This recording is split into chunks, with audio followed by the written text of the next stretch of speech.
साथियों, पहले हम सब लोग सुनते थे और कई बार फिल्मों में देखते थे, ट्रेन की डकैती, बैंक की डकैती, घर में डकैती, लेकिन आज पूरा देश देख रहा है चुनाव की डकैती, वोट की डकैती। जब पूरे देश के लोगों की वोट की चोरी कर कर केंद्र में एक सरकार बनवा दी, वो भी वोट की डकैती करके। और ऐसे में जो संवैधानिक संस्थाएं हैं, उन संवैधानिक संस्थाओं से जिनसे उम्मीद की जाती थी कि वो संविधान के लिए काम करेंगी, चूंकि संविधान ने उनको पावर दी है। अगर हम बात करें इलेक्शन कमीशन की, तो इलेक्शन कमीशन की ये जिम्मेदारी है, और ये जिम्मेदारी भारत के संविधान ने उनको दी है, ताकत भारत के संविधान ने उनको दी है कि वो फ्री, फेयर एंड ट्रांसपेरेंट चुनाव कराएं। लेकिन क्या भारत के अंदर चुनाव फ्री, फेयर एंड ट्रांसपेरेंट तरीके से हो रहे हैं?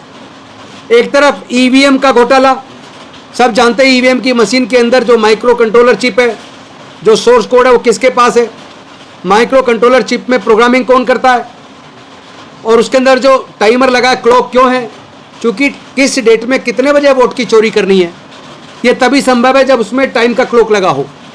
अन्यथा चुनाव वाले दिन भी अलग अलग पार्टी के एजेंट मोकपोल करते हैं सुबह, तो अगर उसमें टाइमर ना लगा हो तो कितने बजे से कितने बजे के बीच टाइम वोट की चोरी करवानी है, शिफ्ट करवाना है, वो संभव नहीं है। तो एक तरफ तो ईवीएम मशीन खुद अपने आप में संदिग्ध है, और दूसरी तरफ हम देखते हैं कि जब भी कोई वोट चोरी का मामला आता है, घोटाला आता है, जैसा आदरणीय राहुल गांधी जी ने तो इतने बड़े प्रमाण, इतनी बड़ी मात्रा में प्रमाण सामने रख दिए, लेकिन हम देख रहे हैं कि भारतीय जनता पार्टी और उनसे जुड़े लोग कहते हैं कि वो कोर्ट क्यों नहीं जाते। अक्सर आप देखोगे भारतीय जनता पार्टी, आरएसएस से जुड़े लोग कहते हैं वो कोर्ट क्यों नहीं जाते, हम कोर्ट जाओ।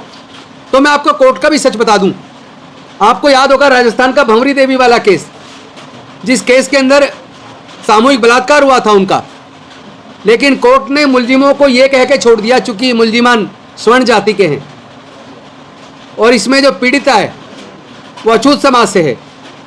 ये उम्मीद नहीं की जा सकती कि स्वर्ण जाति का व्यक्ति अछूत महिला को छुएगा, इसलिए रेप होने का तो सवाल ही नहीं पैदा होता।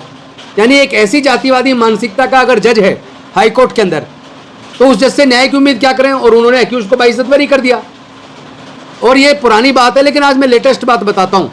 जून के महीने में उड़ीसा के अंदर, जहाँ एक गांव के अंदर माइनिंग हो रही थी, तो गांव के लोगों ने सोचा कि यहाँ हमारे घर उजड़ जाएंगे। उन्होंने माइनिंग के खिलाफ आवाज़ बुलंद की, धरने प्रदर्शन किए, तो उन लोगों को पुलिस ने गिरफ्तार कर लिया और जेल भेज दिया।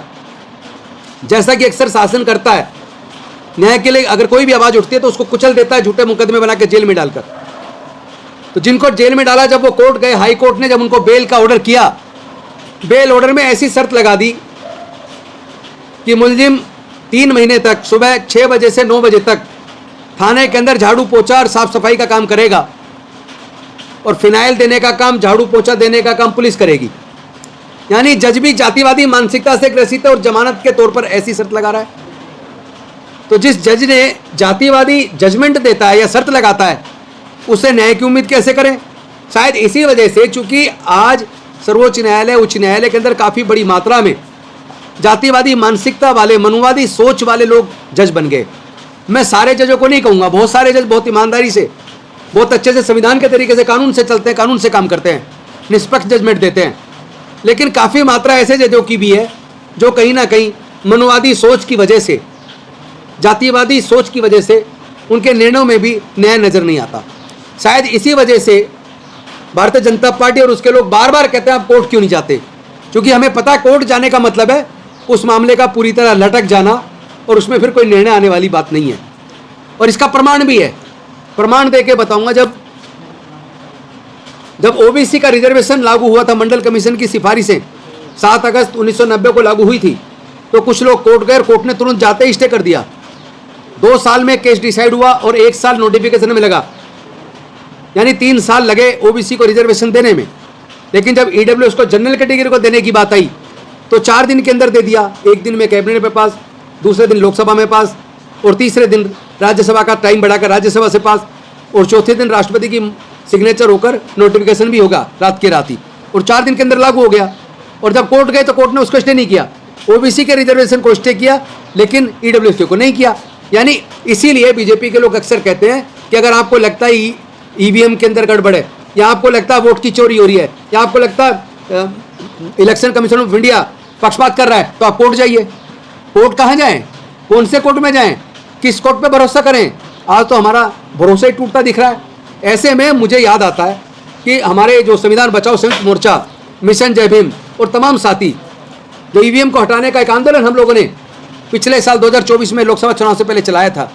अनफॉर्चुनेटली वो पूरे देश का आंदोलन बना और सर्वे में निकल कर आया 70% से ज़्यादा लोग ईवीएम से चुनाव नहीं चाहते, वोट से चुनाव, वोटर वो बैलेट पेपर से चुनाव चाहते हैं। लेकिन कोई पॉलिटिकल पार्टी साथ नहीं आई और नतीजा ये हुआ कि आज सामने निकल के आ रहा है, पूरे प्रमाण के साथ आ रहा है कि पूरा इलेक्शन चुनाव ही चोरी हो गया।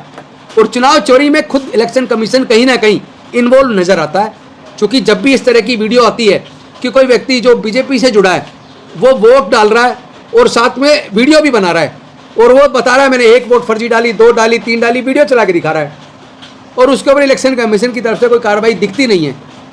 तो इलेक्शन कमीशन आखिर किसके लिए काम कर रहा है? फ्री, फेयर एंड ट्रांसपेरेंट चुनाव कराने की जिम्मेदारी संविधान ने दी, लेकिन उस जिम्मेदारी को निभाने में तो वो पूरी तरह विफल है।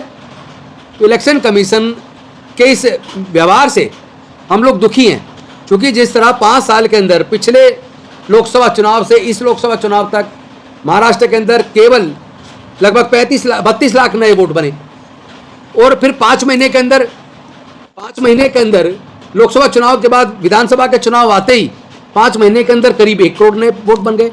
तो आखिर ये नए वोट कहाँ से आ गए अचानक 5 महीने के अंदर? एक एक एड्रेस पे अगर 80-80, 60-60 लोग वोट बनवाए हैं, या एक हॉस्टल का आया कि वहाँ पे हजारों की मात्रा में वोट हैं, तो ये सब वोट की चोरी खुलेआम हो रही है और उसमें इलेक्शन कमीशन संजीदा नहीं दिखता, असंवेदनशील दिखता है। तो ऐसे में मुझे तो एक ही चीज़ नज़र आती है, क्योंकि मैं एक वकील भी हूँ और एक सामाजिक संस्था मिशन जय भीम का फाउंडर भी हूँ, इस नाते मेरा स्पष्ट मत है कि पूरे देश के लोगों को तय करना पड़ेगा कि आपको ये वोट की चोरी आप अलाउ करते हैं क्या? आप सिर्फ धर्म की वजह से, क्योंकि पूरे देश को 2 भागों में बांट दिया है बीजेपी ने, हिंदू मुसलमान करके, दलित और दलित वंचित जो पिछड़ा वर्ग है उसके खिलाफ एक दूसरा जो अगड़ा वर्ग है उसको खड़ा कर दिया है। और तमाम मीडिया सारा उनके साथ है। मीडिया सच को दिखाने की बजाय, वोट की चोरी दिखाने की बजाय, मीडिया वो भाषा बोल रहा है जो केंद्र की सरकार बोल रही है। तो इस मीडिया को मीडिया कैसे माने? ऐसे में मुझे तो एक ही चीज़ नज़र आती है कि अगर लोग चाहते हैं देश के अंदर प्रजातंत्र बचे, अगर लोग चाहते हैं देश का संविधान बचे, अगर लोग चाहते हैं उनके वोट की कीमत बने, तो अब पूरे देश में एक बहुत बड़ा जन आंदोलन छेड़ने की जरूरत है। और भारत का संविधान हमें इजाज़त देता है कि हम संवैधानिक तरीके से एक जन आंदोलन करके देश के प्रजातंत्र को बचा सकते हैं।